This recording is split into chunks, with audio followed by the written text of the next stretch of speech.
What is up guys, Fahan here. Welcome back to another ultimate review. This is the review of the Italjet Dragster 200. Huge thanks to Scooter Narcotics for loaning me this bike for the review.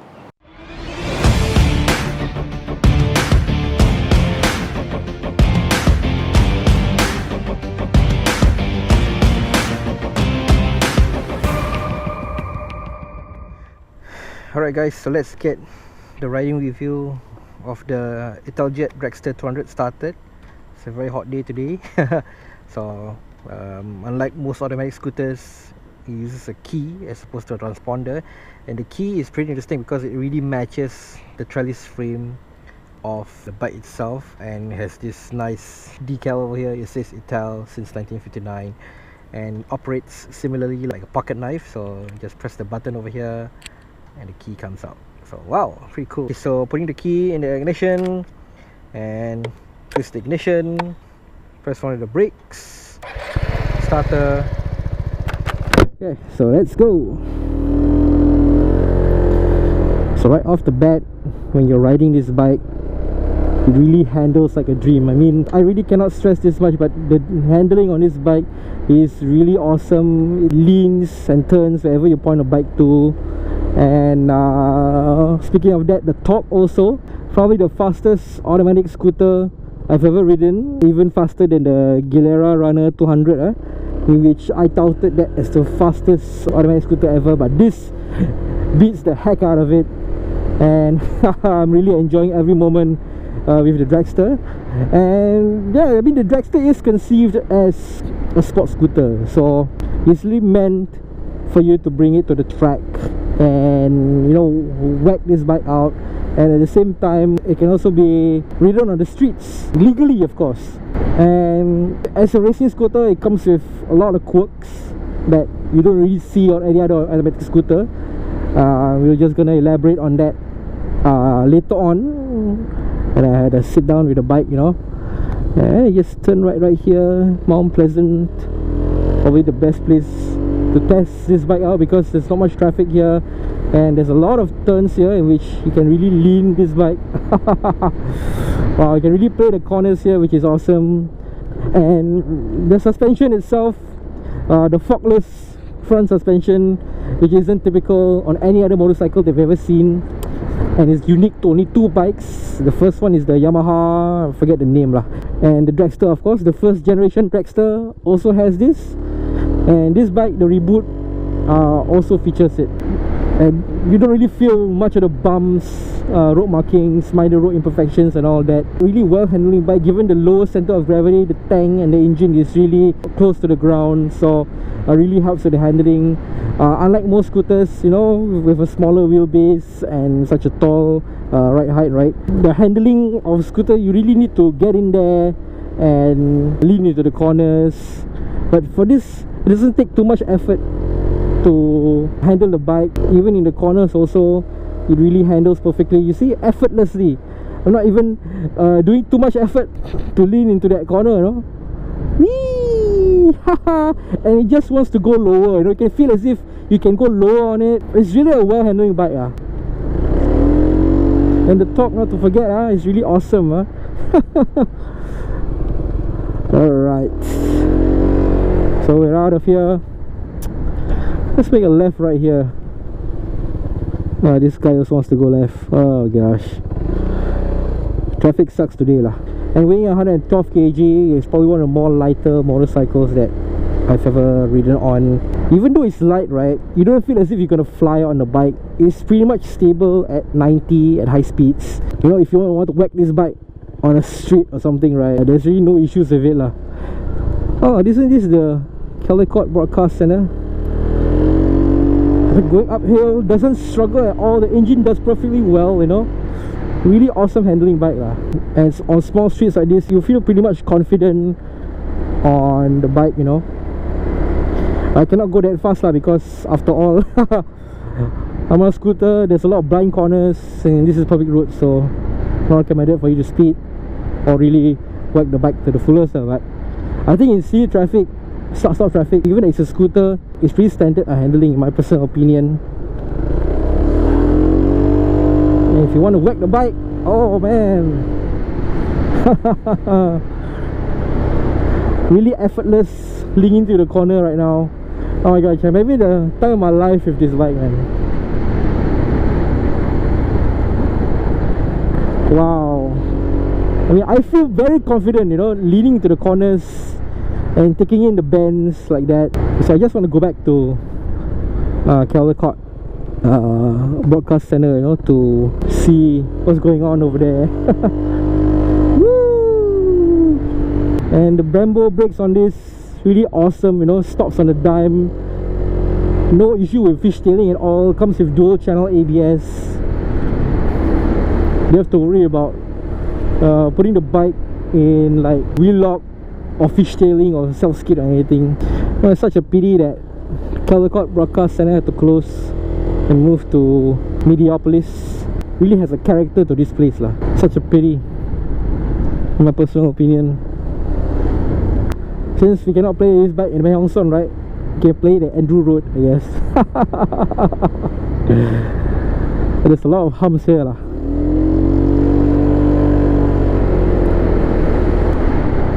Oh man, why did this guy came out?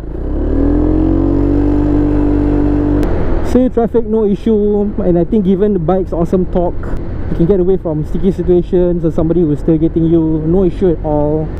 Okay, so lane splitting now. Given this bike's small frame, lane splitting really makes it a dream on it, you know. Oh, I'm gonna tell you, I've never lane split so hard before on a scooter. And this scooter, wow, really awesome. City traffic, no issue. Start-stop situation, you know, it's a scooter, right? It's really meant to tackle the city streets. But you know, with a few modifications, you can bring this out to the track, and it's gonna perform really awesome, just like what we did on Andrew Road just now, tackling the corners and curves, you know, on the Dragster. So the fuel tank is 9 liters with a projected consumption of 24.9 kilometers per liter. So I think it's pretty standard for a scooter.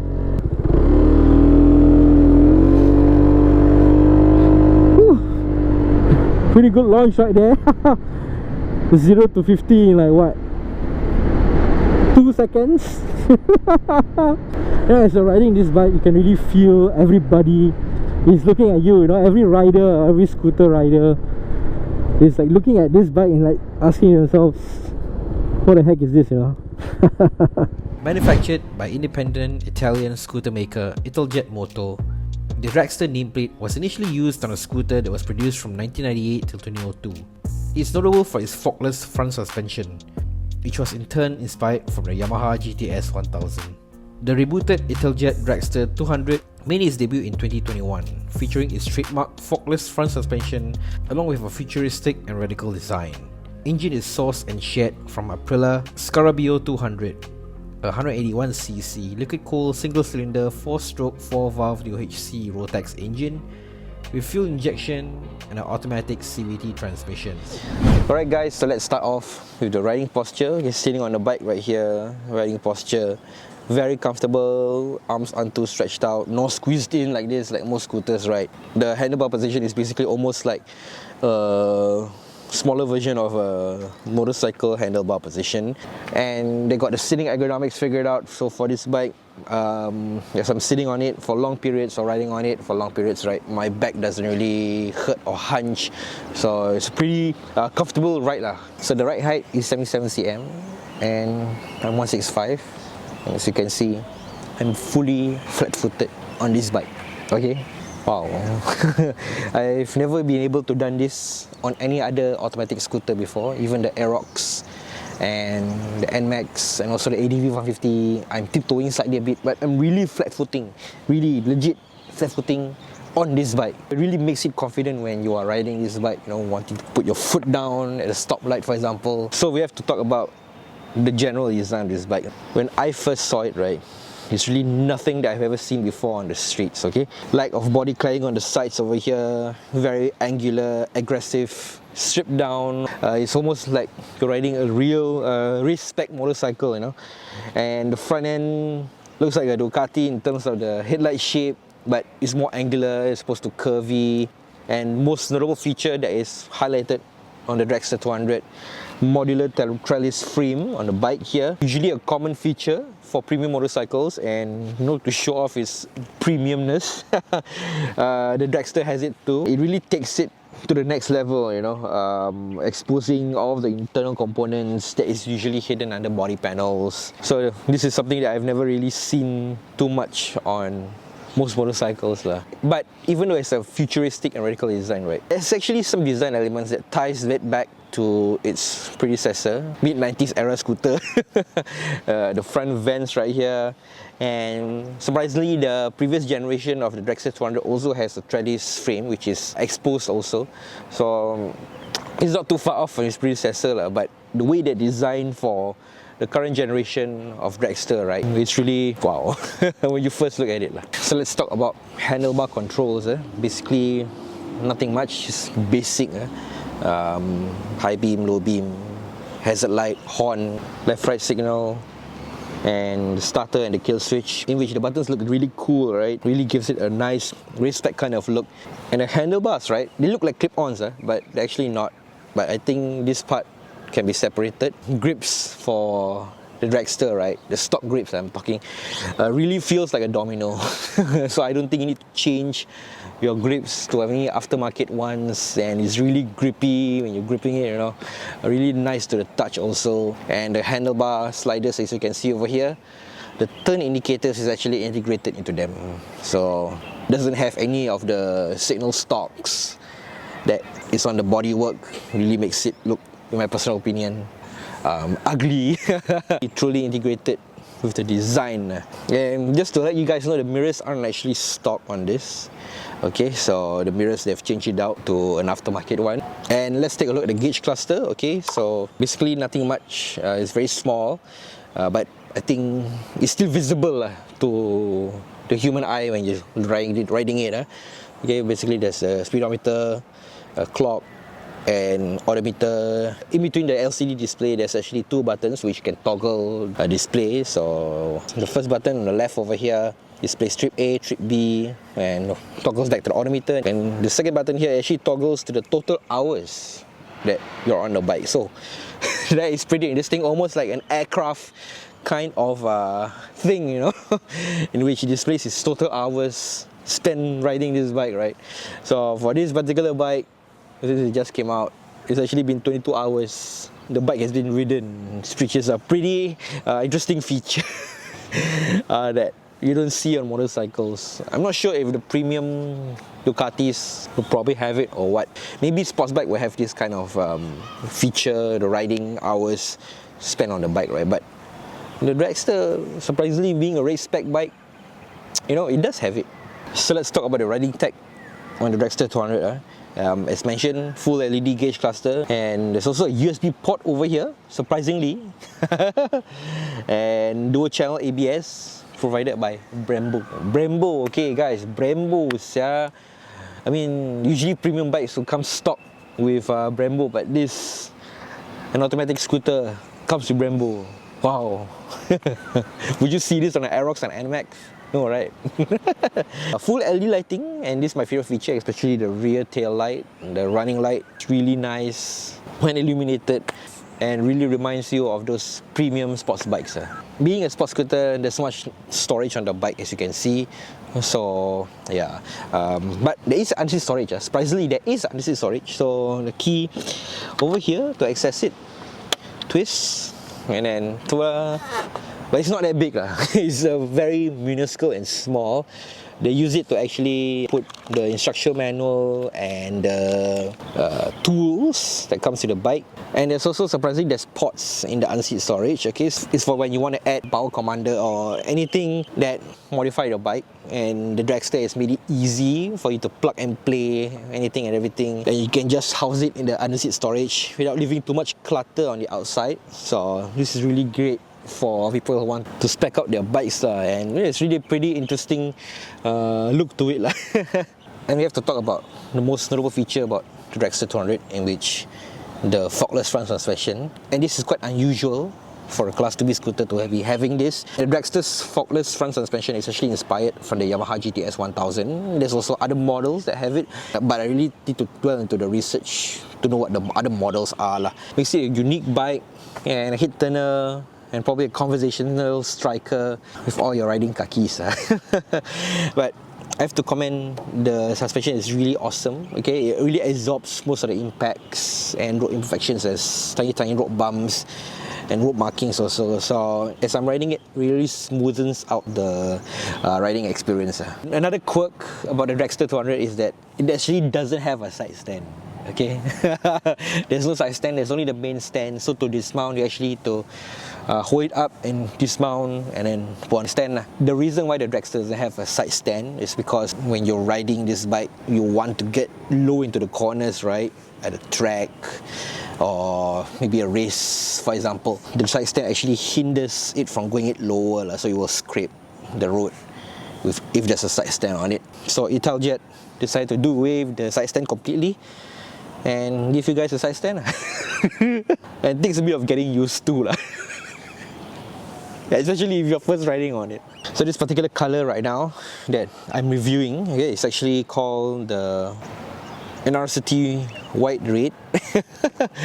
I don't know how to pronounce this, so I just put it down here for you guys.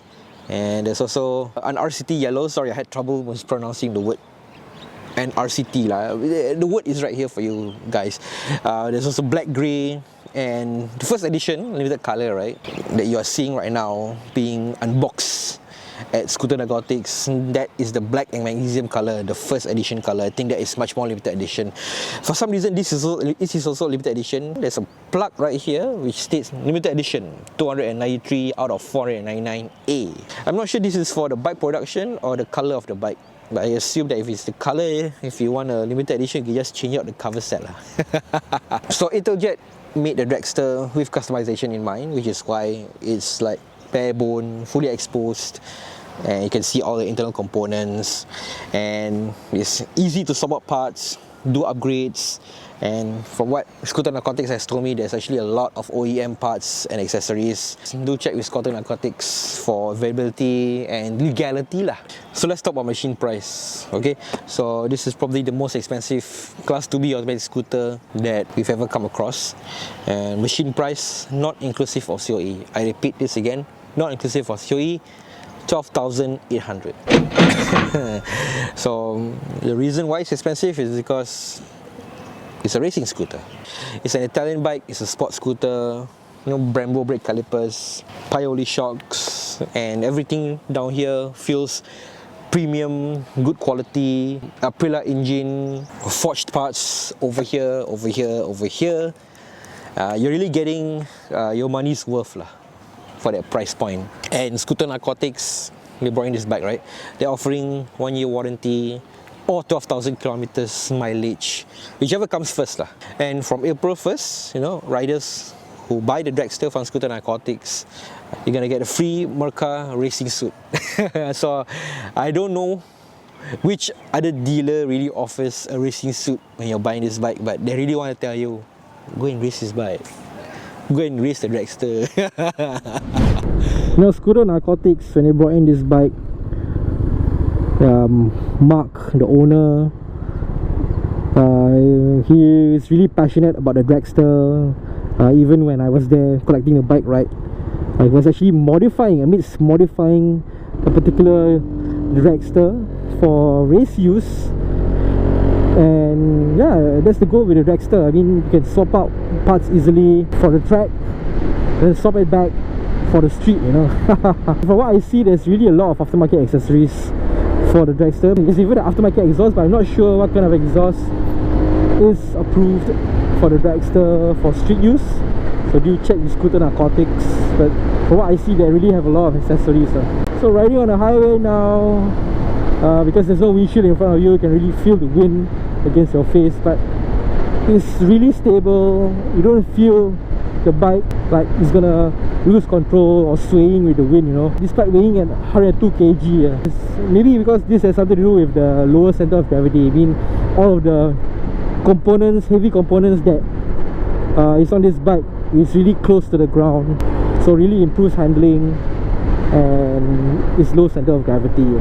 And loving the suspension on this, unlike most automatic scooters in which you can feel every bump, every road imperfection, every road marking. The stock suspension on Dragster really absorbs most of it lah.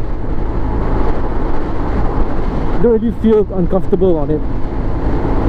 And despite its forkless front suspension, you don't feel weird handling this bike, you know. It feels like a typical well-handling scooter like the NMAX, but I think this handles much better than the NMAX in my personal opinion. It's pretty nimble, pretty agile, given that this bike is built for the track. Because in the track we definitely could use the handling and the speed, so it's really the best of both worlds. There's awesome handling and awesome torque and acceleration. Yeah, the Dragster very much feels stripped down. Doesn't really weigh you down with all the external body cladding and other unnecessary components, you know. So it really does feel like a spec'd out race bike, but it's for street use. Performs really decently on the highway, you know, maintains speed very well, and obviously riding comfortably at 90 right now.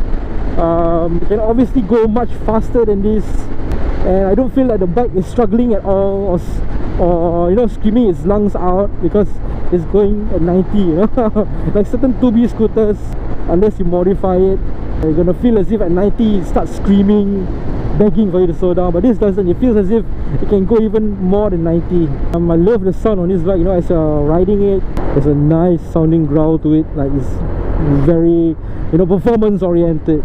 It's almost like you're having an aftermarket exhaust fitted on this bike, but it's actually stock. And when you want to accelerate, the growl is even louder, which is pretty awesome. Really reminiscent of the Gilera with a Leo Vins, you know. Given its price tag, 12,004, you know, it can be a bit steep for machine price, but given the build quality with the awesome performance and handling, you really get the money's worth lah for the Dragster 200. And it's an Italian bike, you're really riding a rare bike, and despite a high COE, you know, people are still buying it even though it's a class 2B and it's 12,400. I'm gonna give you guys my final conclusions on the Dragster 200, and we'll see you in a bit.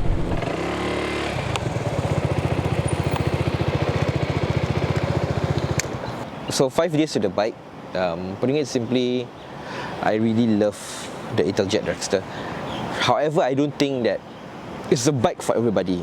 Looking at the current market today, scooters are really popular choice with Singaporean riders because it's just twist and go, and you have a convenience of underseat storage, lots of riding tech and features. For the Italjet Dragster, I would say that given the high price point of 12,800 machine price and lack of conveniences such as underseat storage and keyless transponder, and also it's a unique scooter, there's no side stand, so but I think you can add a side stand if you want to.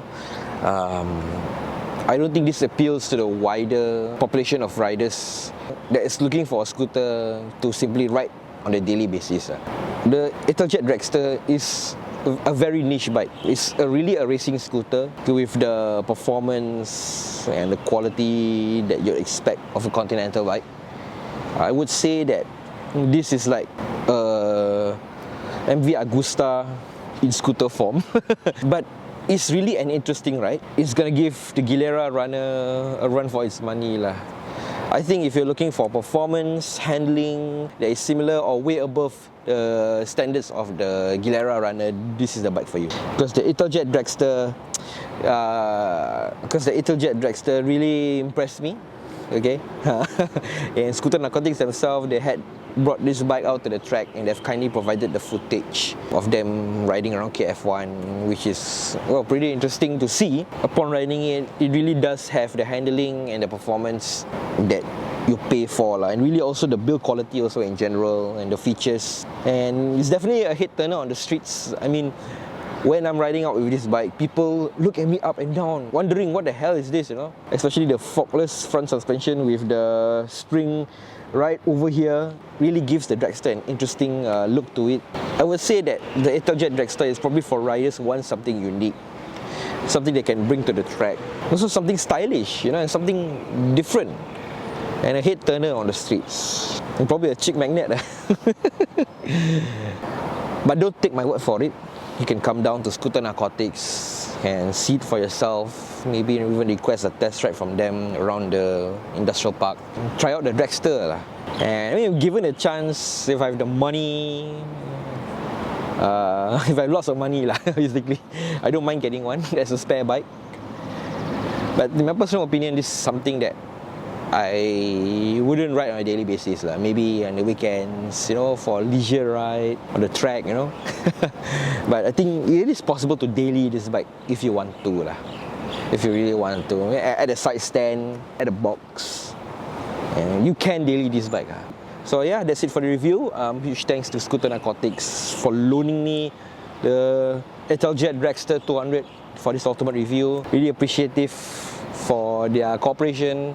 And glad to be one of the first few to actually ride an Italjet Dragster 200. This amazing sports scooter. Yeah, that's it for the vlog. We will see you in the next one.